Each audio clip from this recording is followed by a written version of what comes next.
Hello again, everyone. In this video, I want to talk to you a little bit more about the world behind the text.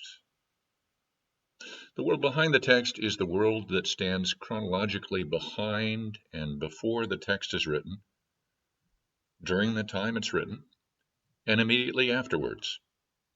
It's the world out of which the New Testament text comes. It's the world known to the author and the audience of the text. It's the world of their history and their culture. It's the world of their experience and their existence. And in some ways, it's like our world, but in many ways, significant ways, it's different.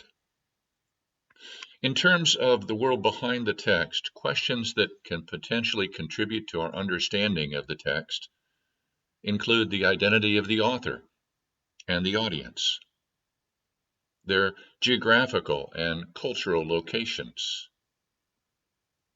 their history and the history that stands behind them and forms part of their culture, their situation in life, the time when the author and audience are alive, the purpose or purposes why the author put the text in writing, and other questions about historical and cultural context like these. Oh, and by the way, when we talk about a New Testament reader or audience, we mean someone or a group of people who almost never read a text like we do, most of the time, silently, to ourselves. For we know that the world of the first century was almost totally an oral world.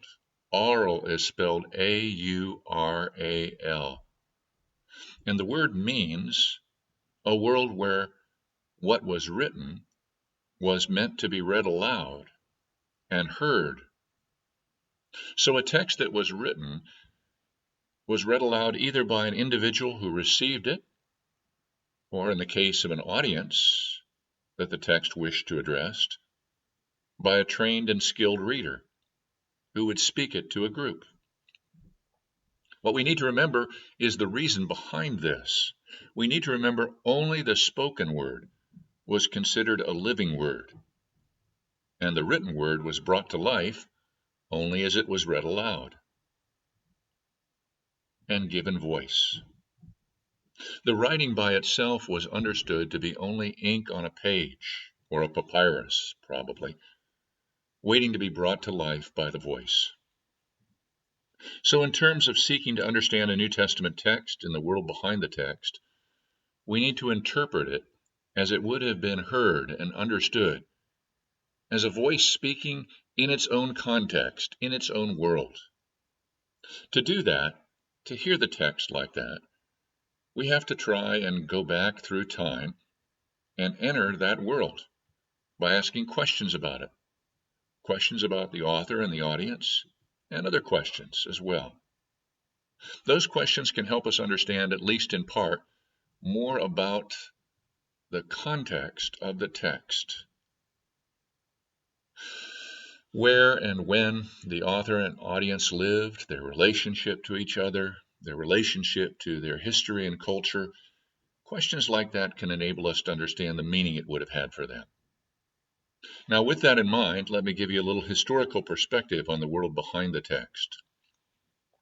In terms of the modern study of the New Testament, which begins after the Protestant Reformation of the 16th century and the 17th century, during the Age of Enlightenment and the Renaissance, those were the kind of questions that were beginning to be asked by people who were becoming curious about the history and culture behind the text. Today they are called classic questions of New Testament introduction, or classic questions of historical criticism. And the word criticism, when it's used like this, means taking these things into account and forming a judgment about them. Just a couple of other comments about the world behind the text. The first comment is this: sometimes an investigation of the world behind a text may need to go behind the text a step further and go behind the world of the author and audience to the world of the sources, written or oral, that were used by the author in composing the text. There were no footnotes in the first century. Source criticism investigates written sources used in whole or in part by an author in composing a text. Form criticism investigates how before they were placed into writing, pieces of a text may have existed orally, passed on from person to person or from group to group as stories or remembered words. Tradition criticism seeks to investigate the process of transmission from first stage to end stage in terms of the development of a text in the New Testament canon. So it works from form criticism through source criticism up to the point of the writing in the New Testament canon.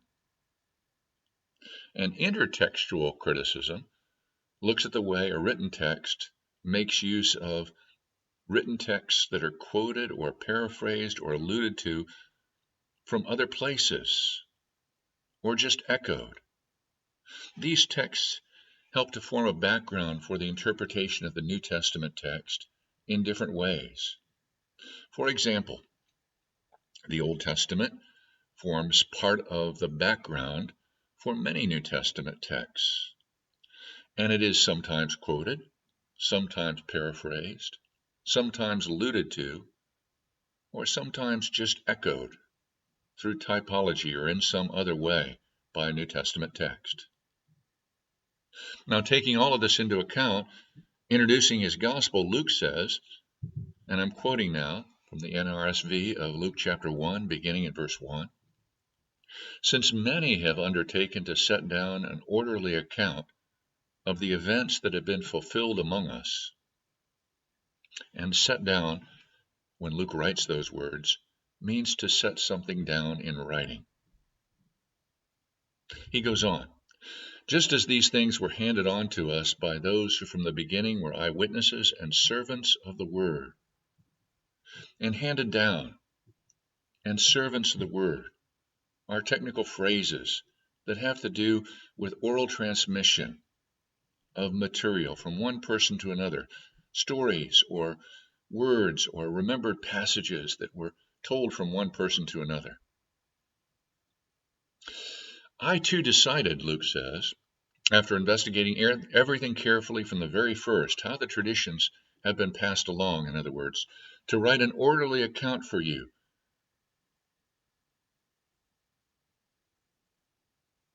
even in terms of setting in order not only the tradition, but using intertextuality. I did all of this for you, most excellent Theophilus, so that you may know the truth concerning the things about which you've been instructed." One other comment I want to make to you about the world behind the text before we end.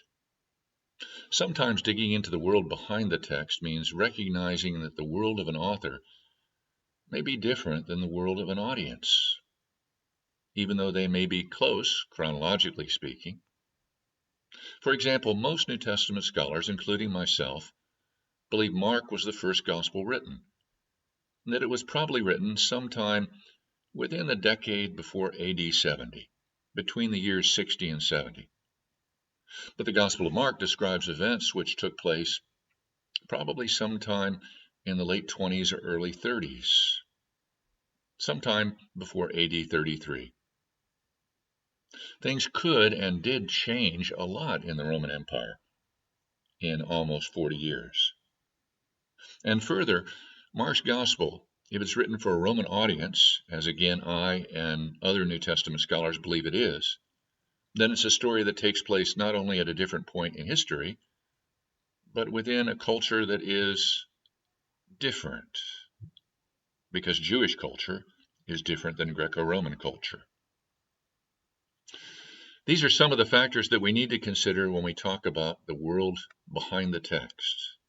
The Gospel of Mark is the story about a Jew named Jesus who lived in a Jewish culture, being written for people in Rome living in Roman culture, maybe 35 or 40 years after the events described in the story happened. So, in conclusion, the world behind the text is complex, it's diverse, but it's also fascinating, isn't it? It provokes our curiosity. And when we use that curiosity to investigate that world, when understanding more about the world of first century Jewish, Hellenistic, and Roman contexts becomes part of our study, that adds considerably to our understanding of any New Testament text. When people like you begin to study the New Testament text through a course like this, you're going to do that in our course, you will make new discoveries. You'll uncover new insights. And as you investigate the world behind the text in this course, you might think of yourself like someone taking part in an archaeological dig. In an archaeological dig, people uncover objects or artifacts that help them better understand the times and the culture and the world in which people who produced those artifacts and used them lived. In the same way, reading the New Testament with a focus on the world behind the text and investigating that world will help you dig into the text and uncover insights that will enrich your understanding of its meaning.